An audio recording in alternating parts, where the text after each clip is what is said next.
welcome to my channel Grammar Point. We are going to discuss about the poem,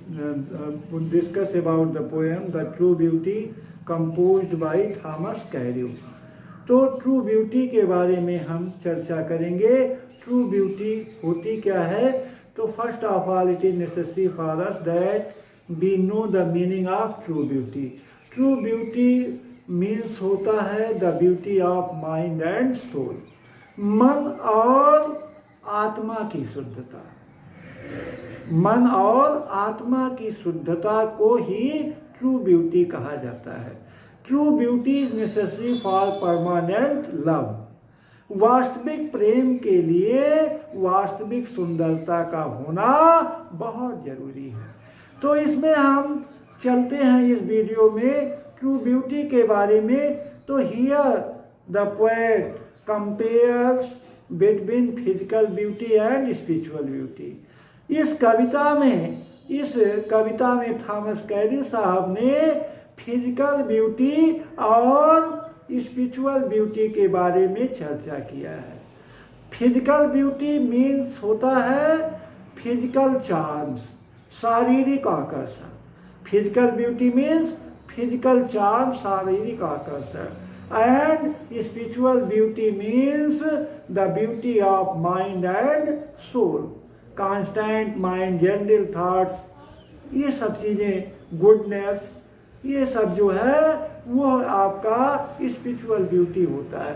तो यहाँ कब जो है शारीरिक सुंदरता और आध्यात्मिक सुंदरता के बारे में वर्णन करता है। पहले 4 लाइनों में कब शारीरिक सुंदरता के बारे में वर्णन करता है और आज के युवाओं को यह संदेश देने की कोशिश करता है कि हमें कभी भी फिजिकल अट्रैक्शन से, शारीरिक आकर्षण से प्रेम नहीं करना चाहिए। We should not love due to physical attractions. Physical attractions को देख करके कभी भी प्रेम नहीं करना चाहिए, क्योंकि किसी ने बहुत सही कहा है। क्या कहा है? Where there is beauty, there is no quality. Where there is beauty, there is no quality. जहाँ सुंदरता है वहाँ गुणवत्ता नहीं है। And where there is quality, there is no beauty. जहाँ गुणवत्ता है वहाँ सुंदरता नहीं है।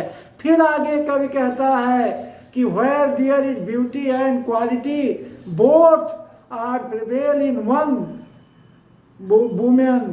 She is like as goddess. जिस महिला के अंदर ब्यूटी और क्वालिटी दोनों होती है, जिस महिला के अंदर सुंदरता और गुणवत्ता दोनों पाई जाती है, वो वास्तव में महिला नहीं होती, औरत नहीं होती, वो देवी होती है। She is like as goddess. उसे गॉडेज की तुलना, उसको गॉडेज की पदवी दी गई है, क्योंकि ये बहुत ही मुश्किल है। रेयर केसेस में ऐसा पाया जाता है where there is beauty there is quality, या where there is quality there is beauty. There is a contradiction in these two words, beauty and quality. Beauty और क्वालिटी में ग्रेट कॉन्ट्राडिक्शन है। जहाँ सुंदरता होगी वहाँ गुणवत्ता नहीं होगी, जहाँ गुणवत्ता होगी वहाँ सुंदरता नहीं होगी, और जहाँ दोनों चीजें पाई जाती हैं, where these two qualities are found in one woman, she is like as goddess. एक ही औरत के अंदर यदि दोनों चीजें, दोनों गुण पाए जाते हैं तो वो क्या है? गॉडेज है। वो क्या है? गॉडेज है, देवी है। उसको हम औरत नहीं कहते बल्कि देवी की संज्ञा देते हैं, क्योंकि उसमें दोनों चीजें, गुणवत्ता और सुंदरता दोनों पाई जाती है। और सुंदरता का मतलब फिजिकल अट्रैक्शन से नहीं है बल्कि मन की सुंदरता है। Beauty of mind and soul, उसी को ट्रू ब्यूटी कहा जाता है। तो इसमें थॉमस कैरी साहब ने 4 लाइनों में कहा है कि ये lover who loved his beloved due to coral lip, star-like eyes and rosy cheeks. These physical beauty decays with the passage of time. A lover who loves his beloved due to rosy cheeks, star-like eyes, coral lips, these beauties decay with the passage of time, and the love which is based on physical beauty diminishes day by day and at last finishes. In the contrary, physical beauty is remain constant, everlasting. It is permanent. True beauty is necessary for permanent love. And spiritual beauty means gentle thoughts, calm desire, constant mind. These produces spiritual beauty. तो ये आपका English में summary रहा। अब हम हिंदी में summary करते हैं। जब वह प्रेमी जो अपने प्रेमिका के गुलाबी गालों से, रोजी चीक्स माने गुलाबी गालों से प्रेम करता है। कोरल का मतलब होता है ये प्रेशस स्टोन, ये कीमती पत्थर होता है जो समुद्र में पाया जाता है।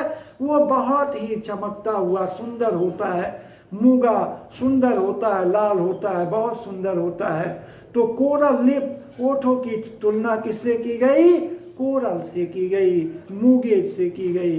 कोरल लिप और स्टार लाइक आई का मतलब होता है जिस तरह से आकाश में तारे चमकते हैं उस तरह से उसकी प्रेमिका की आंखें चमकती हैं, तो उससे प्रेम करता है।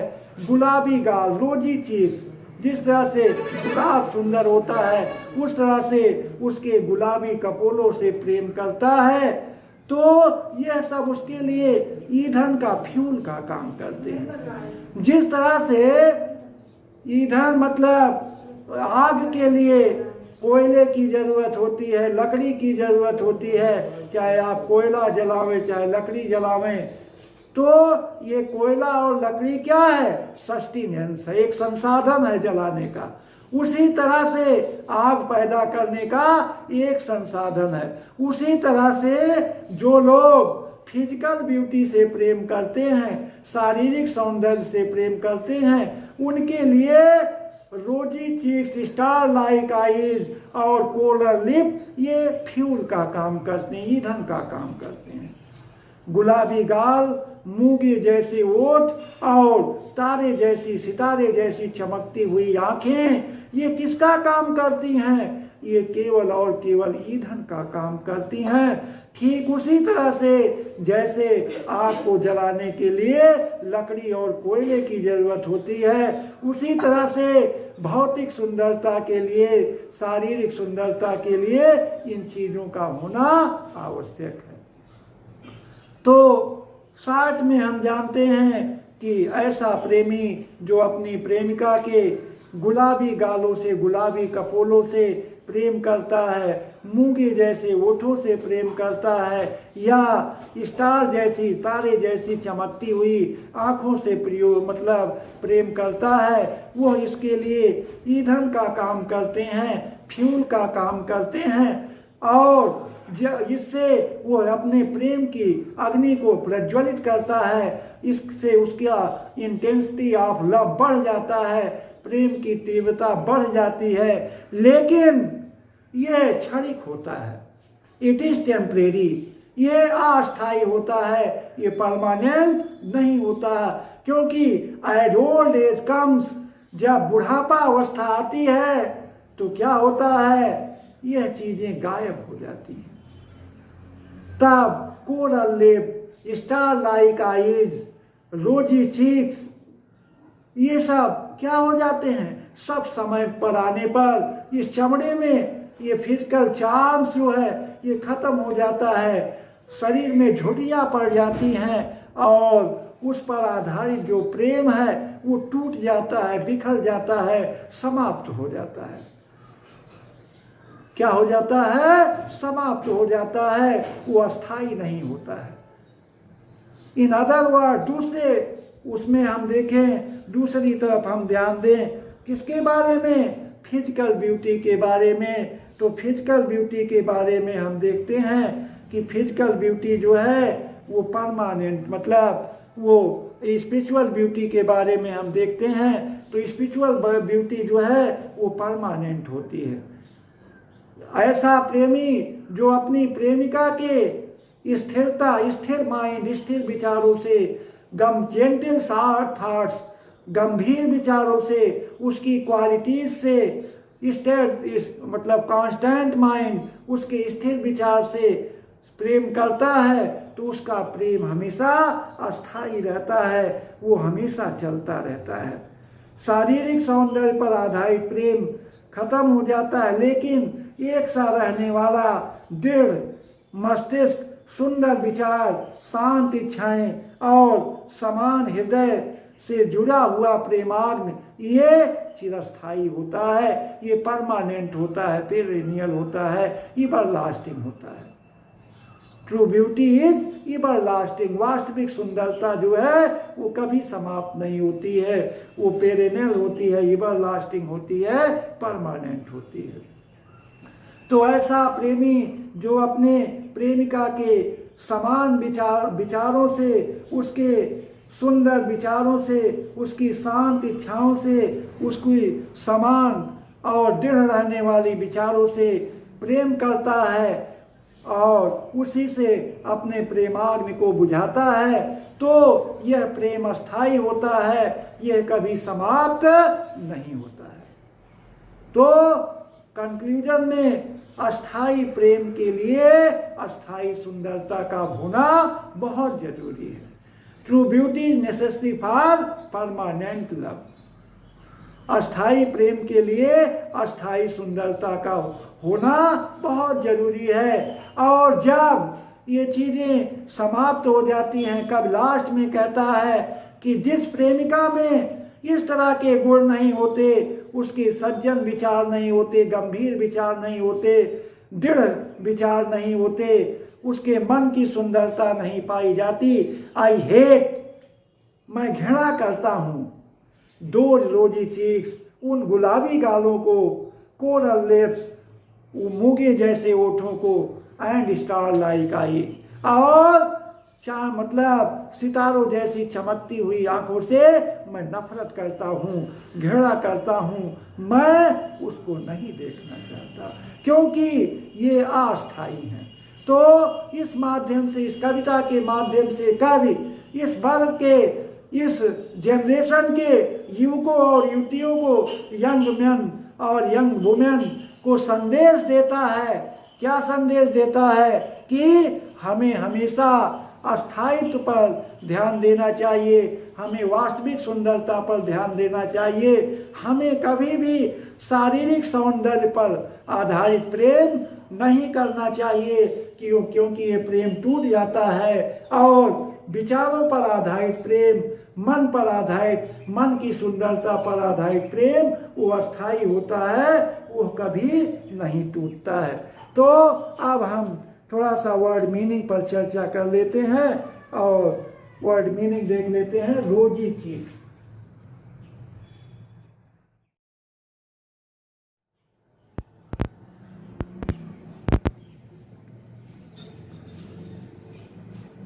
तो अब हम वर्ड मीनिंग पर चलते हैं।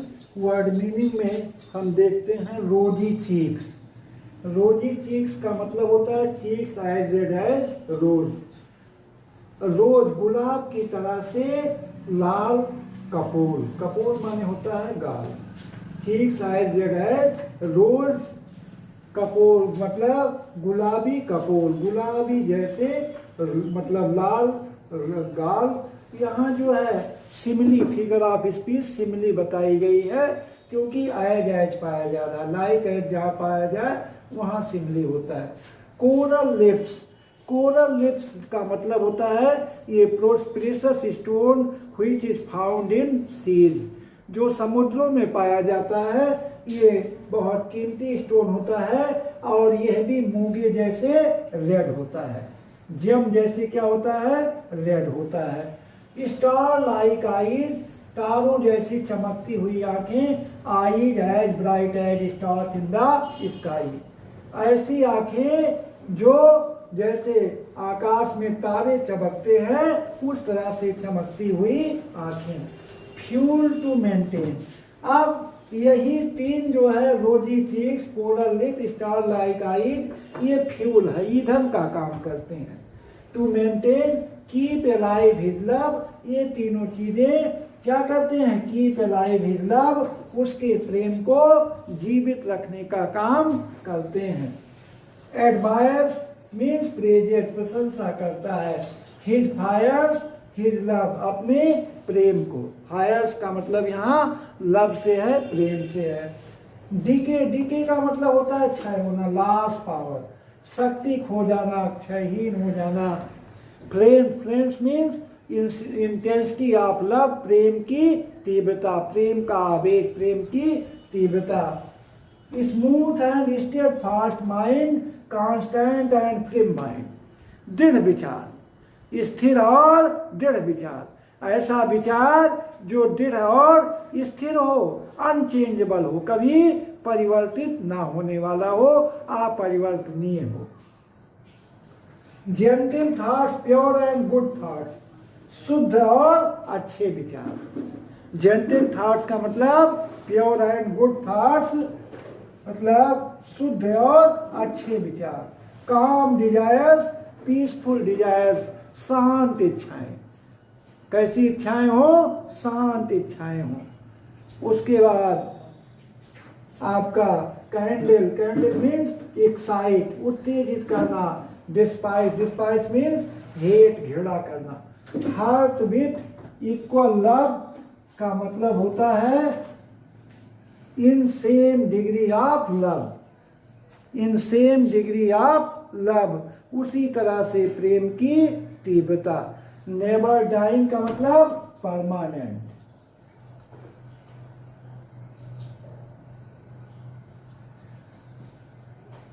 नेवर डाइंग मीन्स परमानेंट, जो अस्थाई।